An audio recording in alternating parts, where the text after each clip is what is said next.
আজকে যারা ক্রিয়েটিভ থেকে বের হয়েছে আপনারাই কিন্তু আজকে দেশের সর্বোচ্চ কাজটা করে যাচ্ছেন।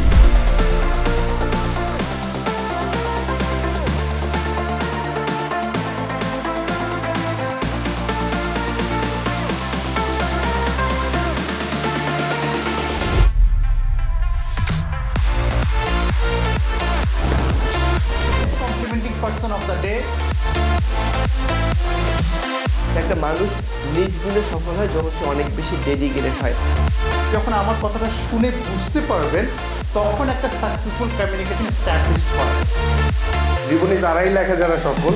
জ্যামাইকার একটা কোম্পানিতে রিমোট জব করছি। 1 কোটি টাকা ইনভেস্টমেন্ট পাইছি আমি বাসায় বসে একটা রিমোট জব করতে পারছি। আমাদের কোম্পানি পার মান্থ 100K হচ্ছে রেভিনিউ জেনারেট করে। 6 ডিজিট প্লাস এখন ইনকাম আছে আমার। একটা কথা আছে ইংলিশে, সার্ভাইভাল অফ দ্য ফিটেস্ট।